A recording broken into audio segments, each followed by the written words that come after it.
नमस्कार। नियमित कार्यक्रम 6 प्रश्नमा यहाँलाई स्वागत छ। म राजीव खत्री। कोरोना भाइरसको जोखिमका कारण 24 चैत्रमा हिउँदे अधिवेशन अन्त्य गरिएको संसद सञ्चालन गर्न कुन विधिबाट हुने हो भन्ने अन्यल कायमै रहँदा बजेट अधिवेशन कहिले सुरु हुन्छ भन्ने चासो बढेको छ। गएको वर्ष 16 वैशाखमा नै संघीय संसदको बजेट अधिवेशन सुरु भइसकेको थियो, तर यसपटक बजेट अधिवेशन कहिले आह्वान हुने टुङ्गो छैन। संविधानमा भएको व्यवस्था अनुसार 15 जेठमै बजेट ल्याउनु पर्ने हुन्छ। कोभिड-19बाट सिर्जित अवस्था र नेपालभित्र आन्तरिक विवादले संघीय संसद, प्रतिनिधि सभा र राष्ट्रिय सभाको 6औं अधिवेशन आह्वान पर धकिलिएको छ। आज हामी बजेट अधिवेशनको अन्यलता, अबको आर्थिक वर्षको प्राथमिकता लगायत पछिल्लो विकसित राजनैतिक घटनाक्रमको बारेमा चर्चा गर्दैछौँ। हामीसँग हुनुहुन्छ नेपाली कांग्रेसका नेता तथा प्रतिनिधि सभा सदस्य दिव्यमणिराज भण्डारी। उहाँसँग हामी कुराकानी गर्छौँ केही समय पछाडि नै। र नेपालमा अहिले कोभिड-19 को संक्रमण र सन्तासले जसरी लकडाउनको अवधि बढ्दैछ, यसले पारेको प्रभाव अझ भनौँ यो लकडाउनको अवधि बढ्दै जाँदा आम नागरिकको दैनिकीमा पनि उत्तिकै असर पुर्याइरहेको छ। अझ भनौँ हुँदा खाने व्यक्तिहरूलाई यसले अझ बढी पिरोलेको अवस्था छ। र नेपालमा कोभिड-19 को संक्रमण जसरी अन्य देशमा र युरोप अमेरिकामा रहेको छ, त्यो अवस्था नभए पनि अहिले अवस्थाबाट भोलि भयावह अवस्था हुँदैन भन्न सक्ने भन्ने अवस्था अहिले छैन। हामीसँग नेपाली कांग्रेसका नेता तथा प्रतिनिधि सभा सदस्य दिव्यमणिराज भण्डारी यति बेला प्रत्यक्ष सम्पर्कमा हुनुहुन्छ। दिव्यमणिज्यू, यहाँलाई स्वागत छ। धन्यवाद, नमस्कार। र तपाईँ मार्फत सबै दर्शक र श्रोतावृन्दमा पनि मेरो नमस्कार छ। अब संविधानको धारा 119 मा संघीय सरकारको अर्थमन्त्रीले प्रत्येक वर्ष जेठ 15 गते बजेट संघीय संसदमा पेश गर्नुपर्ने प्रावधान छ। अब यो कोभिड-19बाट सिर्जित अवस्था एकातर्फ छँदैछ, अर्कोतर्फ नेकपा भित्रको आन्तरिक विवादले गर्दा पनि संघीय संसद, प्रतिनिधि सभा र राष्ट्रिय सभाको यो 6औं अधिवेशन आह्वान पर धकेलिएको छ। यस विषयमा के भन्नुहुन्छ तपाईँ? हेर्नुहोस्, मलाई के लाग्छ भने हिजो प्रधानमन्त्रीको चाहिँ संसद भवनमा जानुभएको कारण र उहाँको छलफलहरूको कारणले जुन देखिएको छ, त्यसले गर्दाखेरि मलाई लाग्छ छिटै नै यो बजेट सम्बन्धीको निम्ति चाहिँ संसद बोलाउनुहुन्छ जस्तो लाग्छ।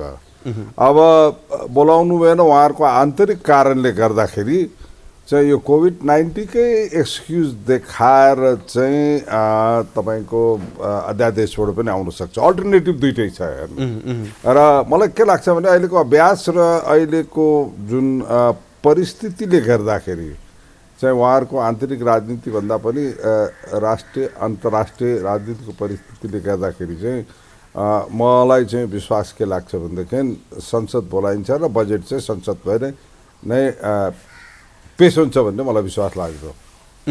अब सरकारले यो महामारीको असहज अवस्था देखाएर अध्यादेशबाट बजेट ल्याउने सम्भावना पनि पछिल्लो समय चर्चा भइरहेको छ। यहाँले कसरी हेर्नु भएको छ? यो सम्भावना देख्नुहुन्छ? हुन त यहाँले अघि सुरुमै इङ्कित पनि गरिसक्नुभयो।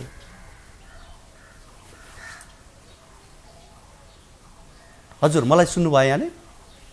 अरे डिस्टर्ब हो। ए हजुर, अब यो सरकारले यो महामारीको असहज अवस्थालाई देखाउँदै अध्यादेश मार्फत बजेट ल्याउने सम्भावनालाई कतिको देख्नु भएको छ यहाँले?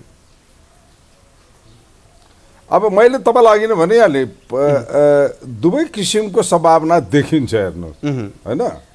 तर जुन तरिकाले संसद सचिवालय प्रिपेयर्ड भइरहेको छ, हिजो प्रधानमन्त्री स्वयं चाहिँ संसदमा गएर चाहिँ हेर्न जानुभयो भवनमा, त्यसले गर्दाखेरि चाहिँ संसद बोलाउन सक्ने अवस्था पनि म चाहिँ देख्दछु। अब मैले अघि पृष्ठभूमि नि जोडेँ, विशेष गरी गएको वर्ष हेर्ने हो भने वैशाख 16 गते नै अधिवेशनको तयारी गरिएको थियो।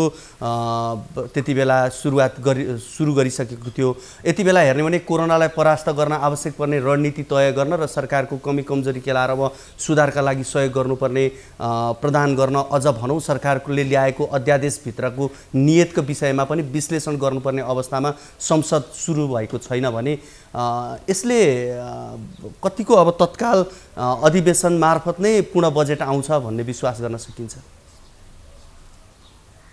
म चाहिँ के भन्छु भनेदेखि चाहिँ बरु छोटै अवधिलाई गरेर भए पनि अधिवेशन नै आउनुपर्छ र अहिले हामीले सक्यो भनेदेखि कति भर्चुअलमा सक्छौँ त्यो पनि गरेर गर्न सक्नुपर्छ। बरु त्यसको निम्ति त्यो टेक्नोलोजीबाट गर्नको निम्ति हामी सबै सांसदहरू कति प्रिपेयर्ड हुन सक्छौँ, कति चाहिँ हामी चाहिँ त्योबाट ज्ञान लिएर चाहिँ हामीले प्रयोग गर्न सक्छौँ, त्यो एउटा चाहिँ बहुत इम्पोर्टेन्ट कुरा हुन्छ। त्यस कारणले यो बजेटको कुरालाई ल्याएर चाहिँ मेरो आफ्नो व्यक्तिगत विचारधारा चाहिँ संसद चल्नुपर्छ र संसद मार्फत नै यो बजेट प्रस्तुत हुनुपर्छ भन्ने जस्तो ई पार्लियामेन्टको अहिले कुरा चलिरहेको छ, यो सम्भव छ? यो तत्काल सम्भव हुन सक्छ जस्तो लाग्छ यहाँलाई? I don't think so. अहिलेको परिस्थितिमा हामी तुरुन्तै ई पार्लियामेन्ट सिस्टम चाहिँ हुन सक्छ जस्तो लाग्दैन र लङ टर्म चाहिँ प्रिपेयर हुन सक्छौँ। किन त्यसको निम्ति सबभन्दा ठुलो कुरा के भनेदेखि सिस्टम इक्विपमेन्ट र फेसिलिटी वाइज र टेक्नोलोजी वाइज चाहिँ हामी डेभलप गरेर गर्न सक्यौँ भने पनि हामी सबै सांसदहरू त्यो ई पार्लियामेन्ट सिस्टमबाट तुरुन्त हामीले चाहिँ त्यसमा संलग्न भएर चाहिँ कार्यान्वयन गर्न सक्छौँ कि सक्दैनौँ भन्ने चाहिँ मुख्य कुरा हो। हेर्नुहोस्, अब सभामुखसँग यस सम्बन्धमा हिजो मात्र छलफल भएको छ प्रधानमन्त्रीको, विशेष गरी अब पार्टी, संसदीय दल, त्यस्तै गरी नयाँ अधिवेशन सुरु गर्नुपर्ने विषय त प्रधानमन्त्री र सभामुखले राष्ट्रपतिसँग पनि परामर्श गरेर अगाडि बढाउनु पर्ने प्रक्रिया हो। तर त्यो हुन नसक्दा आगामी बजेटमा के प्रभाव पर्न सक्ला? हेर्नुहोस्, मलाई के लाग्छ भनेदेखि यो अहिलेको कन्टेक्स्टमा यो बजेट हेर्नुहोस् परिस्थिति अनुसार आउनुपर्छ। Let's go to other subject. यो हुन सक्छ सक्दैन भन्ने कुरा चाहिँ अहिले सरकार र सचिवालय संसद सचिवालयको कुरा हुनुभएको हुनाले त्यहीँबाट हुँदैनस् र हाम्रो तर्फबाट कुरा गर्दाखेरि चाहिँ यो सम्बन्धमा म तपाईँलाई हाम्रो प्रमुख सचेतक नेताहरूसँग नै सोध्नुहोस् र हामी लेट्स गो कि चाहिँ मलाई चाहिँ के लाग्छ भने हामी अरू सब्जेक्टमा जुन के आवश्यकताहरू छ त्यसमा जानको निम्ति म अनुरोध गर्दछु। अबको बजेटको प्राथमिकता के हुनुपर्छ? हुन त हिजो बुधबार बसेको काङ्ग्रेस केन्द्रीय समितिको बैठकले पनि आगामी आर्थिक वर्षको बजेटमा विशेष गरी स्वास्थ्य क्षेत्रमा केन्द्रित हुनुपर्छ र स्वास्थ्य क्षेत्रमा केन्द्रित गरेर बजेट विनियोजनको माग पनि गरेको छ। के भन्नुहुन्छ तपाईँ? हेर्नु, हामी कहाँ के छ भनेदेखि सधैँ राजनीतिक दृष्टिकोणबाट हामी कहाँ सधैँ प्राथमिकता चाहिँ हामीले शिक्षा र स्वास्थ्यलाई दिउँ र कृषिलाई दिउँ भन्ने चाहिँ सधैँ हुन्छ हेर्नुहोस् हाम्रो बजेटहरूमा। तर इनफ्याक्ट अहिलेको जुन परिस्थितिमा हामीले यो स्वास्थ्य क्षेत्रलाई हेर्दाखेरि यसमा हामी कहाँ ठुलो भ्याकुम देख्यौँ। हेर्नुहोस्, जुन तरिकाले संस्थागत विकास चाहिँ स्वास्थ्यमा हुनुपर्ने थियो त्यो हामीले देखेन। हेर्नुहोस्, आजभन्दा पहिला पनि यस्ता महामारीले जिल्ला गाउँमा जहाँ चाहिँ स्वास्थ्यको सेवा पुगिसकेको थिएन त्यो ठाउँमा धेरै मान्छेहरू चाहिँ मरेका थिए। हेर्नुहोस् तपाईँलाई, त्यस कारणले कहिले पनि यो कारणले गर्दाखेरि मलाई लाग्छ हाम्रो पार्टीले गरेको निर्णय, यो केन्द्रीय समिति गरेको निर्णय ठिकै हो कि हाम्रो फर्स्ट प्रायोरिटी चाहिँ स्वास्थ्यमा दिनुपर्ने छ र जुनसुकै तरिकाले पहिला हामीले यो स्वास्थ्यमा मैले यो उपलब्धि गरेँ, मेरो पालोमा यो गरेँ भनेर सबै चिज भनेपछि अहिले कार्यान्वयनको टाइममा प्रष्टसँग देखियो कि जुन डेभलपमेन्ट हुनुपर्ने हुन सकेको थिएन। त्यस कारणले अहिलेको चाहिँ अन्तर्राष्ट्रिय स्थिति, टेक्नोलोजी यो सबको हिसाबले हेर्दाखेरि हामी एउटा चाहिँ जुन जनतामा केन्द्रित भएर गर्नुपर्ने काम भएको हुनाले अवश्य पनि हाम्रो स्वास्थ्यमा लगानी राम्रोसँग हुनु पर्यो, जनतालाई सुलभ तरिकाले स्वास्थ्यको सेवाहरू उपलब्ध हुन सक्नु पर्यो र हामीले यो प्राइभेट प्र्याक्टिस भन्दा पनि चाहिँ पब्लिक प्र्याक्टिसहरूमा प्रायोरिटी दिइकन चाहिँ सरकारले सेवा पुर्याउने र नीति कुराहरू। किनभने अहिले हामीले जुन देख्यौँ यो मारामारीको परेको बेला एकातिर गभर्मेन्ट प्रिपेयर्ड थिएन भनेदेखि हामी कहाँ प्राइभेट सेक्टरमा मेडिकल सर्भिस दिनुहुने अर्गनाइजेसन्सहरू पनि प्रिपेयर भएको देखिएन। हेर्नु, एउटा जाबो तपाईँको पिपी पनि समयमा कसैले ल्याएर चाहिँ स्वास्थ्य कर्मीहरूको प्रोटेक्सनको निम्ति, अरू सर्भिसेसहरूको प्रोटेक्सनको निम्ति अब यस्तो महामारी पऱ्यो भने द इक्विपमेन्ट लाइक भेन्टिलेटर्स हेर्नु जुन अति आवश्यक हस्पिटलमा भएको चिजमा पनि यो एउटा भिजन भएका प्राइभेट सेक्टर्समा भएका हस्पिटल्सहरूले पनि यस्ता चिजहरू पनि इम्पोर्ट गर्न सकेन त किट्सहरूको कुरा सेपरेट हो र अरू चिजले गर्दाखेरि मलाई के लाग्छ भने यस्ता महामारीहरू सधैँ आइराख्छ अरू सेवाहरूको पनि आवश्यकता हुन्छ त्यस कारणले यो बजेटको प्राथमिकता पहिलो स्वास्थ्य त्योपछि शिक्षा र त्योपछि कृषि किन यो तीनै चिजमा चाहिँ हाम्रो आवश्यकता देख्छु म हेर्नु स्वास्थ्यपछि म शिक्षाको कुरामा चाहिँ हामी कहाँ एउटा चाहिँ दक्ष जनता हुनु पर्यो यो शिक्षाको कुरा हो अर्को चिज हाम्रो अरबौँ रुपियाँ चाहिँ हाम्रो उच्च शिक्षाको नाममा विदेशमा गइरहेको छ यो पनि अब हामीले रोक्नुपर्छ र यो शिक्षा दिनुको निम्ति चाहिँ यस्ता शिक्षामा पनि यस्ता लगानी हामी कहाँ हुनुपर्छ र प्रोत्साहन चाहिँ देशमै सबलाई चाहिँ यहीँ स्टडी गर्नको निम्ति यहीँबाट शिक्षा हासिल गर्नको निम्ति प्रायोरिटी हामीले दिनुपर्छ भनेदेखि अब आउने चाहिँ अवस्थामा विदेशमा रहनुभएका हाम्रा दाजुभाइहरू दिदीबहिनीहरू जसको प्रायोरिटी साना साना काममा भएकाहरू थियो अहिले उहाँहरूलाई पनि सबलाई बोलाएर अब हाम्रो कृषिमा लगानी गर्नुपर्छ किनभने हाम्रो जन्मभूमिको धरती बाँझो राख्नु हुँदैन हेर्नु हामीले यसको सदुपयोग गर्नुपर्छ र हामीले कृषिमा पनि जोरदारसँग लगानी गर्नुपर्छ यो तीनटा सेक्टर्समा हामीले जबसम्म राम्रोसँग उन्नति गर्न सक्दैनौँ तबसम्म हाम्रो देशमाथि जान सक्दैन र अहिलेको जुन यो अवस्था छ त्यसले गर्दाखेरि मलाई के लाग्छ भने डेभलपिङ कन्ट्रिजहरू अन्डर डेभलप कन्ट्रिजहरूको अवस्था चाहिँ सेकेन्ड ग्रेट वर्ल्ड वार 1944 पछि जुन जर्मनीको अवस्था थियो हेर्नुहोस् आर्थिक दृष्टिकोणले जुन डुबेको अवस्था थियो अहिले हामी कहाँ पनि त्यो अवस्था हुन जान सक्नुहुन्छ त्यस कारण हामीहरू सबै त्यही मेहनत गरेर कसरी यसलाई उकास्ने भन्ने कुरामा हामी जानुपर्छ जस्तो मलाई लाग्छ अब विशेष गरी नेपालमा हामीले जतिसुकै कृषिका कुरा पर्यटनका कुरा गरे पनि कहीँ कतैबाट धेरै हेर्ने हो भने रेमिट्यान्सको कुरा पनि जोडिन्छ अब पछिल्लो समय कोरोनाको यो सन्तास सङ्क्रमणले सबैलाई छुइरहेको अवस्थामा हेर्ने हो भने विश्व ब्याङ्कले नेपालमा 14% रेमिट्यान्स घट्न सक्ने भन्दै गर्दा नेपाल राष्ट्र ब्याङ्कले खैर 10% झर्छ भनेर भनेको छ घट्ने अवस्था देखिएको छ हुन त अब यही महिनाको अवस्थालाई हेर्ने भने 70% रेमिट्यान्स घटेको अवस्था देखिन्छ अब यसले नेपालको अर्थतन्त्र जुन रेमिटेन्समा आत्मनिर्भर थियो यसले के प्रभाव पार्ला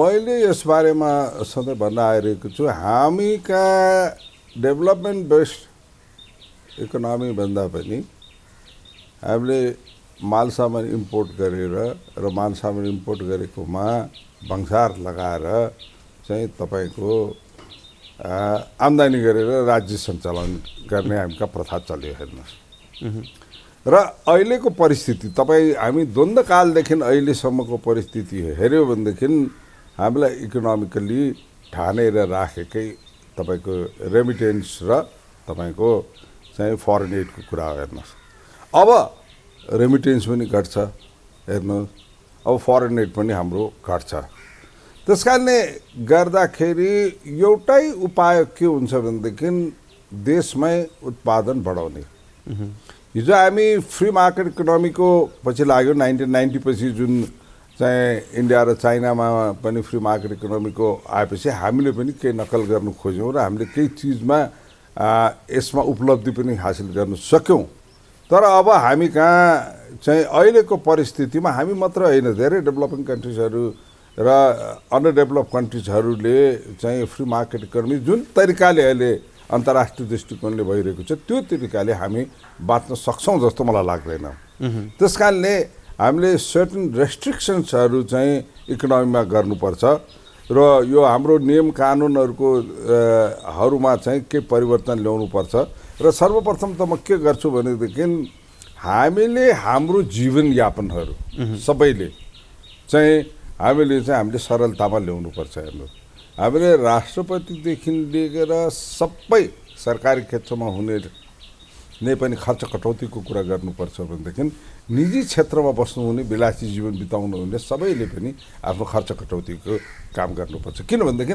हाम्रो आम्दानी पहिले जस्तो हुनेवाला छैन र हामीले थोरै आम्दानीमा धेरै चिज हेर्नुपर्छ त्यसकारणले मैले त यो आउँदो बजेटमा सबभन्दा पहिला सुरु हिजो उद्योग मन्त्रालयमा छलफल हुँदाखेरि मैले के भनेको थिएँ भने आउँदो 3 वर्षको निम्ति कमर्सियल भेहिकल्सहरू इम्पोर्ट गर्न ब्यान गरिदिनुहोस्।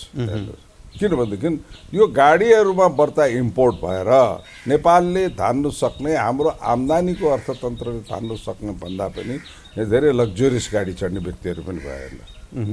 अबको परिस्थितिमा हामीसँग यहाँ भएका गाडीहरू जति छ बरु त्यसलाई रिपेयर गरौँ, मेन्टेन गरौँ र भएकै चिज गरेर राखेर नयाँ गाडीमा इम्पोर्टको चाहिँ हामीले ब्यान गरौँ। हेर्नुहोस् अहिले हामीले लकडाउन पिरियडमै हेऱ्यौँ र हाम्रो डेभलपमेन्ट स्टेज हुनै नसक्दाखेरि पनि तेलको खपतहरू कम भइरहेको पनि हामीले प्रष्ट देखिरहेको छौँ।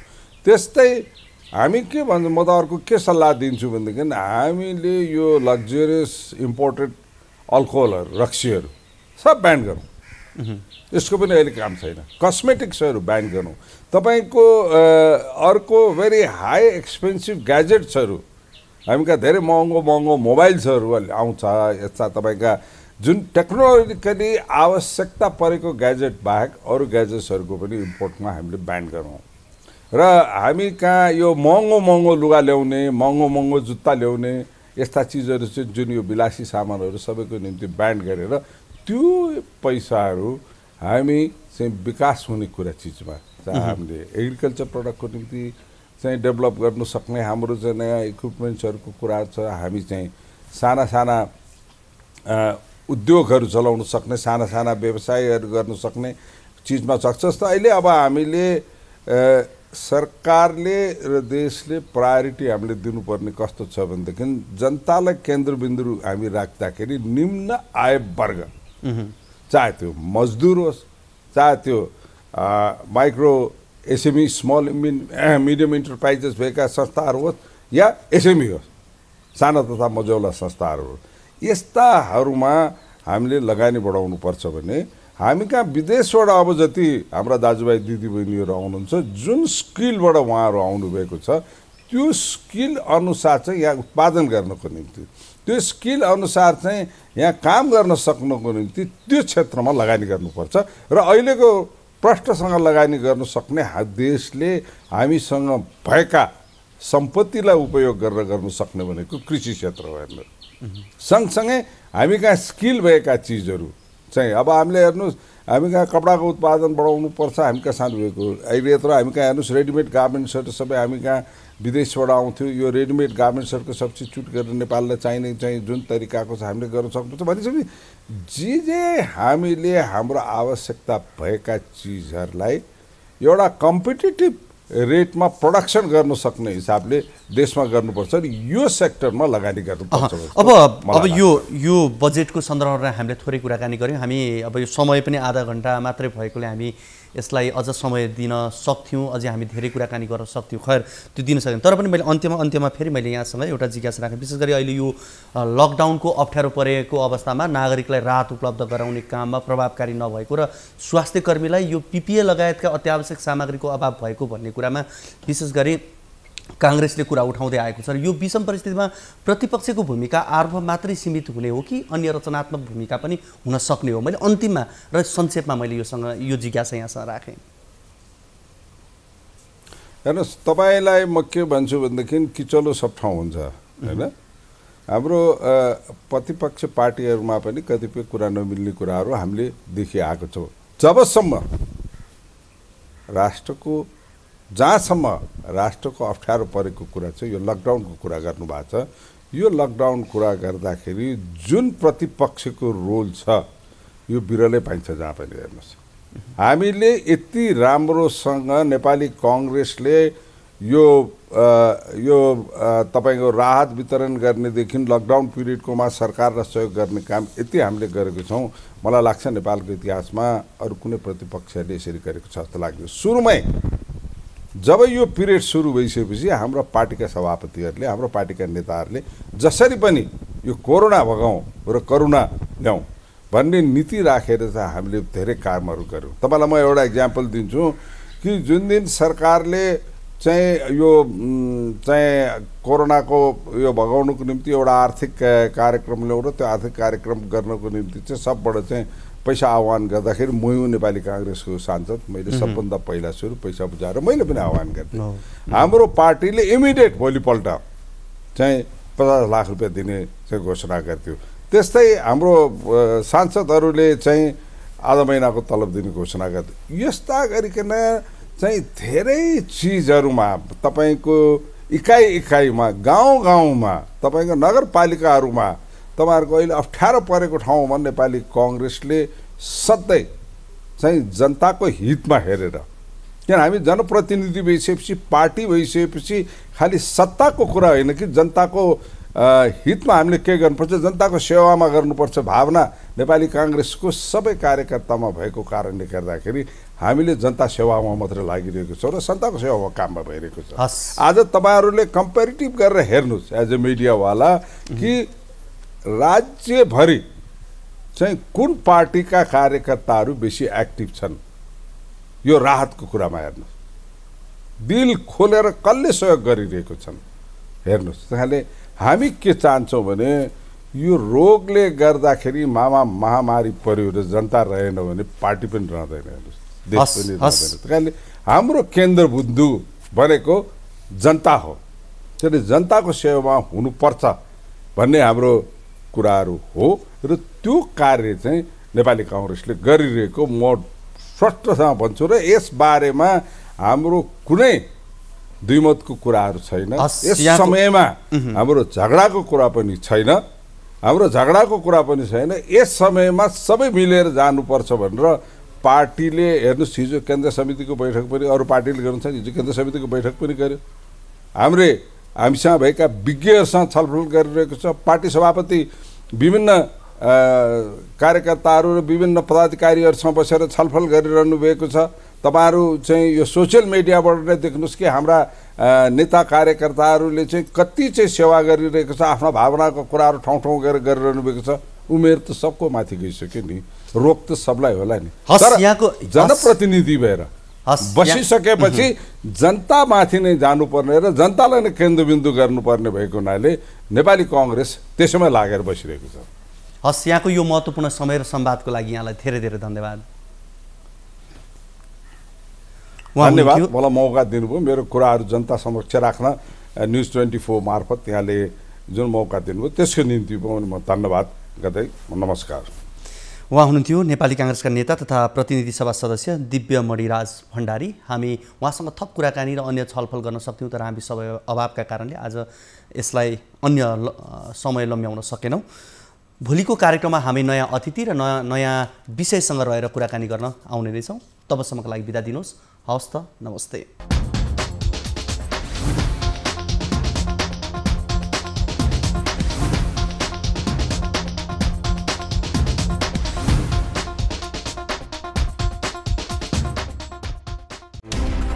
कोरोनाले सिर्जना गरेको सङ्कटमा पल पलका न्युज अपडेट र हर क्षेत्रको कभरेजका लागि न्युज 24 नेपाल युट्युब च्यानललाई सब्स्क्राइब गर्नुहोला।